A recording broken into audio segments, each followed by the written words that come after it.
ព័ត៌មានពីរឿងចាប់ឃុំខ្លួនអ្នកកសែត MMO វិញម្ដងបងប្អូនភរិយាអ្នកកសែត MMO ដែលជាប់ពន្ធនាគារ14ឆ្នាំថាបើដឹងថាថតជាប់មីនក៏ប្តីលោកស្រីមិនបង្ហោះរូបនោះដែររឿងថតជាប់មីននេះមែនតើទៅគឺជារឿងរកម្មចិត្តសម្រាប់កម្ពុជាច្រើនណាស់ព្រោះអីសារព័ត៌មានថៃយកមកផ្សាយចម្រោះធ្វើដោយខ្លួនឯងនឹងយកចិត្តទុកដាក់រឿងសុខទុក្ខរបស់អ្នកកសែតកម្ពុជា2នាក់នឹងសម្បើមមែនតើប៉ុន្តែអត្តន័យនៃការផ្សាយរបស់កសែតថៃមានភាពពឹសពុលបន្តិចហើយបានខ្ញុំថាពឹសពុលនៅក្នុងការបង្កប់ន័យថាអ្នកកសែតគ្រាន់តែរាយការណ៍ព័ត៌មានពីរឿងព្រំដែនការពិតចាប់គេដាក់គុកដែរយើងស្ដាប់ទៅមើលទៅដូចជាអូគេកាន់វិជាជីវៈសារព័ត៌មានកសែតដូចគ្នាគេផ្សាយឈឺឆ្អាលគ្នាអញ្ចឹងណាយើងស្ដាប់ទៅគឺវាមានហេតុផលអញ្ចឹងដែរព្រោះអីកសែតថៃជាច្រើនគឺដកស្រង់ប្រសាសន៍របស់បណ្ដាញក្លឹបអ្នកកសែតមួយនៅថៃដែលជាកសែតឯករាជ្យហ្នឹងគឺថ្កោលទោសឬក៏ដូចថាតវ៉ាទៅនឹងអំពើរបស់អាជ្ញាធរកម្ពុជាដែលមិនគួរណាចាត់ទោសអ្នកកសែតឲ្យជាប់គុកអីធ្ងន់ធ្ងរដូច្នេះសោះព្រោះជាសិទ្ធិសេរីភាពសារព័ត៌មានអីចឹងណានិងអ្នកកសែតនៅថៃក្រុមក្លឹបអ្នកកសែតអន្តរជាតិនៅថៃដែលគេតវ៉ាជំនួសរដ្ឋាភិបាលកម្ពុជាស្គាល់មកទៅជាក៏ប៉ុន្តែការដែលផ្សាយនេះក៏រំលេចឲ្យឃើញថាអាមីនមកចកោមនៅប្រាសាទតាកបីហ្នឹងគឺជាអង្គហេតុពិតហើយដែលថៃចោទប្រកាន់កម្ពុជាឥឡូវវាមិនមែនជាការចោទប្រកាន់ទេគឺជារឿងពិតដែលថៃកម្ពុជាប្រើមីនខុសច្បាប់ដោយអ្វីដែលថៃចោទដែលធ្វើឲ្យដាច់មីនថៃដាច់ជើងទាហានថៃអស់មួយកណ្ដោហ្នឹងព្រោះអីនៅពេលដែលយើងចាត់ទុកថារូបថតហ្នឹងដែលជាប់មីនហ្នឹងคล้ายទៅជាកម្មវត្ថុនៃការប៉ះពាល់ដល់សុខសន្តិភាពសុវត្ថិភាពឬក៏កិច្ចការសម្ងាត់របស់ទ័ពហើយយករូបហ្នឹងយកមកជាកម្មវត្ថុបានន័យថាទទួលស្គាល់ថាអាមីនហ្នឹងគឺជាកម្មវត្ថុដែលធ្វើឲ្យពីរអ្នកហ្នឹងជាប់គុកហើយអញ្ចឹងថៃបានដងដាវទៀតថាឃើញនៅ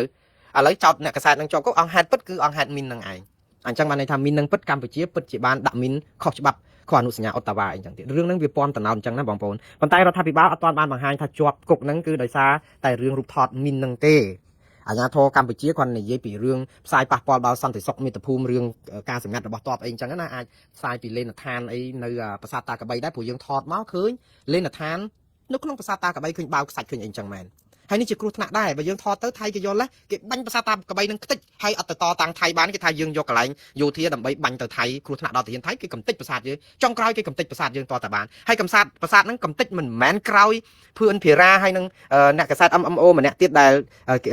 ណែភាកសំទោសមិនមែនភឿនភារាភារាដែលគាត់នឹងសហការីគាត់អ្នកកសែតមិនមែនសហការីជាអ្នក MMO មួយទៀតដែលទៅថតបានហ្នឹងមិនមែនតែគាត់ពីរអ្នកហ្នឹងទេដែលថតឃើញលេនដ្ឋាននៅប្រាសាទតាកបីមានបាវខ្សាច់មានអីហ្នឹងប្អូនស្រីរបស់លោកហ៊ុនសែនលោកស្រីហ៊ុនស៊ីណាតហ្នឹងក៏នាំគ្នាទៅនឹងថតឃើញបាល់ខ្សាច់ផាអីហ្នឹងដែរអញ្ចឹងបើចោតប្រកាន់ពួកគាត់នេះវាត្រូវជាប់ទោសទៅនឹងប្អូនរបស់លោកហ៊ុនសែនទៀតនេះបើមិនជាយើងនិយាយពីការដែលបែកការសម្ងាត់របស់រឿងទាហានឬក៏ឃើញបាល់ខ្សាច់ដែលដាក់នៅប្រាសាទស្អីគេតាកបីហ្នឹងមិនអញ្ចឹងឥឡូវមិនដឹងបកស្រាយរឿងណាហើយប្រកាសយកអត់ទាន់ឃើញសេចក្តីសម្រេចតុលាការទេប៉ុន្តែប្រពន្ធរបស់ភិភារាហ្នឹងប្រាប់សារព័ត៌មានអន្តរជាតិAPថ្ងៃនេះគាត់ថាប្តីគាត់បើដឹងថាអារូបថតជាប់មីនហ្នឹងជារឿងដែលមានបញ្ហាឬក៏បើដឹងថាមានមីននឹងនៅរូបថតហ្នឹងក៏គាត់អត់ប្រហោះដែរគាត់និយាយប្រាប់សារព័ត៌មានអញ្ចឹងបានន័យថាប្រហែលជាប្តីគាត់ប្រាប់គាត់ថាគេចោទប្រកាន់គាត់ពីរឿងគ្រាប់មីនដែលថតជាប់មកចកោមនៅក្នុងរូបថតហ្នឹងហើយដែលចោទប្រកាន់យកគាត់ទៅដាក់គុក14ឆ្នាំបានណាហើយប្រពន្ធប្រាប់ថាបើប្តីដឹងអញ្ចឹងក៏មិនប្រហោះដែរមួយហ្នឹងរឿងប្រពន្ធគាត់អ្នកស្រីអ៊ុំសារ៉ាត់ហ្នឹងគាត់និយាយអញ្ចឹងអ្នកស្រីអ៊ុំសារ៉ាត់ហ្នឹងគាត់និយាយបន្ថែមទៀតថាបើប្តីគាត់ដឹងថាតំបន់ហ្នឹងហាមឃាត់ក៏មិនចូលទៅដែរប៉ុន្តែវាអត់មានការហាមឃាត់ពីអាជ្ញាធរទេព្រោះទាហានឲ្យចូលទៅអញ្ចឹងណាឃើញរឿងវាពាន់តំណោទេបងប្អូនច្រើនរឿងគាត់ថាសារព័ត៌មាននេះគឺផ្សាយមកដូច្នេះគឺខាងគ្រួសារហ្នឹងក៏បានដាក់ពាក្យបណ្ដឹងសុំជំទាស់ទៅនឹងការសម្រេចរបស់តុលាការដែលដាក់ទោសគាត់14ឆ្នាំអីហ្នឹងហើយប៉ុន្តែតុលាការសម្រេចយ៉ាងម៉េចបងប្អូនបាទម្ដងទៀតគឺរឿងនេះគឺវារកម្មចិត្តបន្តិចទេបងប្អូនដោយសារតែយើងដឹងហើយតាមីនហ្នឹងគឺគេចាត់ប្រកាន់យើងហើយយើងទៅប្រពាក់ប្រពូនគ្នាអញ្ចឹងគឺមានរឿងមួយចំនួនគឺវាមានទាំងអស់គ្នាទាំងទាហានក៏អនុញ្ញាតឲ្យគាត់ចូលទៅហើយគាត់ក៏ថតប្រសិទ្ធប្រសាទអីហ្នឹងប្រញាប់ដើម្បីបានរូបភាព MMO ហ្នឹងដែរចរចាបដើដាក់ពាក្យប្តឹងបដើអាហ្នឹងបានទៅជាមួយគ្នាហើយថៃខ្លាចបំផុតតុលាការយុត្តិធម៌អន្តរជាតិនេះហើយខ្មែរកិច្ចអាហ្នឹងទៅវិញដែលជារឿងរកម្មចិត្តមែនតើបងប្អូនឥឡូវនេះខ្ញុំគិតថាលោកឡុងបញ្ញវុត្តគាត់មានហេតុផលសមរម្យម្ដងទៀតលោកបន្ថែមថាបើគ្មានបណ្ដឹងពីដើមដែលកំពុងដំណើរការនៅមុខតុលាការនេះទេយន្តការការពារជាមុនក៏មិនអាចយកមកប្រើប្រាស់បានដែរខ្លីប៉ុណ្ណឹងបើមិនដាក់ពាក្យប្តឹងទៅតុលាការយុត្តិធម៌អន្តរជាតិឲ្យគេបកស្រាយដើម្បីមានកម្មវត្ថុជាបណ្ដឹងក៏មិនអាចមានសំណើសុំឲ្យថៃកុំប្រព្រឹត្តប្រទេសផ្ដាស់លើដែនអធិបតេយ្យដែលខ្មែរថាថៃដែលបានគ្រប់គ្រងឲ្យថៃខ្មែរព្រមព្រៀងអីក៏ដោយបងប្អូនឃើញនៃច្បាប់វាមានភាពងាយយល់ប៉ុន្តែមិនដល់ថ្នាក់ថាយើងបកឲ្យចំណេញនយោបាយអីថាប្តឹងមិនបានទេឥឡូវជាចុងក្រោយគាត់ថាជាការពិតណាស់នៅក្នុងយន្តការចរចាទ្វេភាគីតុលាការសន្ទុះតុល្យភាពនៃអំណាចតវ៉ាគឺវាជារឿងស្លាប់រស់មែនហើយលោកថានៅក្នុងបរិបទដែលភាគីម្ខាងកំពុងតែបន្តសកម្មភាពផ្លាស់ប្ដូរស្ថានភាពលើទីតាំងជាក់ស្ដែង មានតែការទទួលបានដោយការសម្រេចពីតុលាការយុត្តិធម៌អន្តរជាតិ ICJ ស្ដីពីការចេញនៅវិធានការបណ្ដោះអាសន្ននេះតែប៉ុណ្ណោះទើបអាចផ្ដល់ឲ្យកម្ពុជានៅអំណាចផ្លូវច្បាប់និងទម្ងន់នៃកម្លាំងចរចាដ៏រឹងមាំនិងគ្រប់គ្រាន់បំផុតលោកបញ្ចប់ថាដោយការសម្រេចបង្គាប់នេះគឺជាអាវុធកតេយុទ្ធតែមួយគត់ដែលមិនត្រឹមតែអាចទប់ស្កាត់ការឈ្លានពានប៉ុណ្ណោះទេក៏ប៉ុន្តែថែមទាំងជាកាតាលីករដ៏មានឥទ្ធិពលក្នុងការបង្ខំនិងពន្លឿនដំណើរការចរចាក្នុងក្របខ័ណ្ឌគណៈកម្មាធិការកិច្ចការព្រំដែនចម្រុះ JBC ឲ្យដើរលឿនកន្លងនៃភាពស្មើភាពតម្លាភាពនិងការគោរពច្បាប់អន្តរជាតិឡើងវិញយ៉ាងពិតប្រាកដខ្ញុំពេញចិត្តសំណេររបស់លោកឡុងបញ្ញវុฒิនេះដោយសារតែវាជាសំណេររបស់អ្នកច្បាប់ផ្អែកទៅលើ logic ភាពសមហេតុសមផលមិនសរសេរដើម្បីលើកជើងរដ្ឋាភិបាលការពារដូចថាកិច្ចអីពីការពិតអានេះហើយដែលយើងគិតថាវាយើងត្រូវការសំណេរបែបហ្នឹងឲ្យច្រើនទៀតយើងអត់ត្រូវការ MMO ដែលឡើងមកផ្សព្វផ្សាយយកតែ K យកតែ like យកតែ share បំបត្តិទឹកចិត្តប្រជាពលរដ្ឋមិនដឹងសំអាងទៅលើមេត្រាអីមិនដឹងសំអាងទៅលើច្បាប់អីហើយចេះតែថាមកស្រេចតែចិត្តហើយដល់ពេលឲ្យប្រជាពលរដ្ឋគ្នាថ្នាក់អន់ចិត្តទៅវាធ្វើឲ្យពុលពេញបណ្ដាញសង្គមអីចឹងទៅខ្ញុំសូមបិណ្ឌបាតរឿងហ្នឹងបងប្អូនខ្ញុំមិនហាមឃាត់បងប្អូនទេដើម្បីលុយដើម្បីរបរទទួលទានរបស់បងប្អូនធ្វើទៅតាមសមាជិកក៏ប៉ុន្តែកុំធ្វើអ្វីមួយដែលលុះក្រោមអគតិនយោបាយដោយសារតែការដែល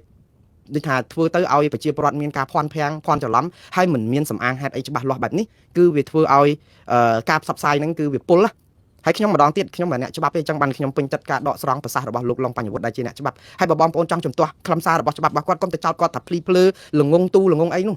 ះបងប្អូនចេញជារបាយការណ៍មកឲ្យប្រាប់មកចំណុចមួយហោះមាត្រា60ដែលលោកឡុងបញ្ញវុฒิលើកមកដែលថាកម្ពុជាអាចប្តឹងសុំឲ្យបកស្រាយសាលដីកាឆ្នាំ1962ឬក៏2003ហ្នឹងថាប្តឹងមិនបានបកស្រាយទៅមូលហេតុអីហោះលោកនិយាយអំពីមាត្រា41ដើម្បីដាក់ប្តឹងសុំឲ្យថៃសុំឲ្យតុលាការនេះបកស្រាយខ្លឹមសារនៃបញ្ហាផែនទីឧបសម្ព័ន្ធហ្នឹងហើយដើម្បីសុំដីការរក្សាការការពារឬក៏ដីការវិធានការបណ្ដោះអាសន្នកុំឲ្យថៃដាក់បន្លាលួសឬអីបានបញ្យល់មកហើយទាញអង្គហេតុអង្គច្បាប់បញ្យល់ឲ្យប្រជាពលរដ្ឋយល់ទៅខ្ញុំជឿថានេះគឺជាធម្មទានអំពើបុណ្យប៉ុន្តែបើតាមការរវើរវាយចេះតែស្មានមកដើម្បីឲ្យបានពីរោះស្ដាប់ឬគេថាហើយចេះតែទៅចឹងគឺយើងធ្វើឲ្យប្រជាពលរដ្ឋទី1គឺយើងបាត់គេហៅថា credibility បាត់ជំនឿទុកចិត្តនៅលើការផ្សាយរបស់យើងខ្លាយទៅជាបុគ្គលដែលបំពុលហើយបំផុសធ្វើឲ្យបានតែ like and share ក៏ប៉ុន្តែនៅក្នុងពេលហ្នឹងគឺយើងផ្សព្វផ្សាយព័ត៌មានមិនពិតហើយដល់អញ្ចឹងប្រជាពលរដ្ឋនិយាយជាការបាត់ fan បាត់អីទៅខាង MMO ខាងចង់បាន fan អញ្ចឹងហ៎ខ្ញុំអត់ខ្វល់ទេបើមួង narrate វិ